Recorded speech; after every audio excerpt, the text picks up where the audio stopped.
I'm going to talk about evidence today and the quote verdict on vitamin D that came out in the VITAL study in the New England Journal. For the latest in health-related information and ways to save your life, check out the newsletter.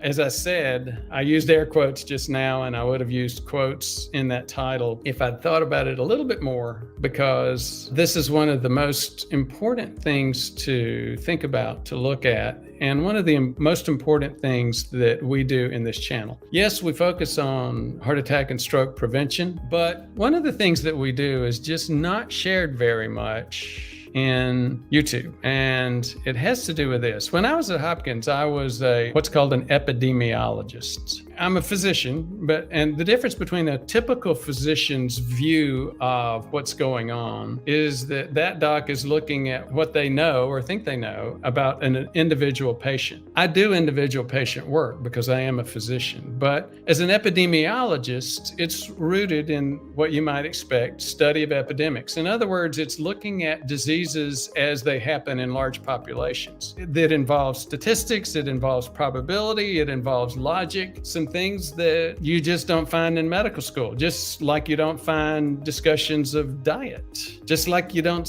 find very much discussion of prevention. You also don't find information about epidemiology. So your typical doc, your typical person distributing, quote, studies on internet and YouTube doesn't realize some of the information that's presented in this study. And this study is like one of the landmarks for epidemiology. It was by a physician, epidemiologist at Stanford named John, I'm going to butcher it, Ioannidis. Why most published research findings are false. It is by far the most accessed article in PLOS, the Public Library of Science, ever. And, it sounds like an editorial, but when you go in and you actually read it, no, it is like the anthem, the flag bearer article of the epidemiologist. And, it makes a point. You hear this stuff all the time about statistics don't lie, but liars use statistics. I can tell you, one of the things that you first find when you get deeper and deeper into epidemiology is that that's wrong.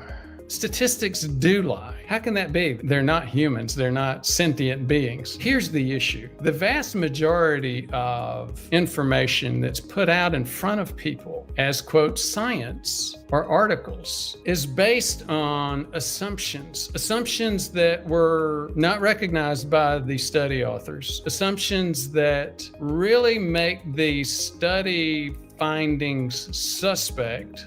It's clear knowledge that we all have our biases. If you think that you're a human being and you do not have a bias, this is probably not a good channel for you. You probably need to go back to square one. So when you consider the fact that every one of us has biases, now start thinking about, okay, you put these people in academic areas, you put them in a place where it's called publish or perish. So now they have to find things that the rest of the world doesn't know, because if it's something like, oh, I have a scientific theory that most people have two legs, that's not going to get published anywhere. It's got to be something that people don't expect, but you found it out and now you're proving it. All of a sudden, you're now into high probability of bias, low probability of true hypotheses. And so what you begin to see is, yeah, the statistics actually do lie. There's a thing called Bayesian probabilities, and that's what studies really are. Bayesian means the probability of something given the bias that you approached that situation with. And most academic researchers don't even think about that. And clearly, like 99 times out of 100, doctors or other, quote, scientists that are reading an article don't think about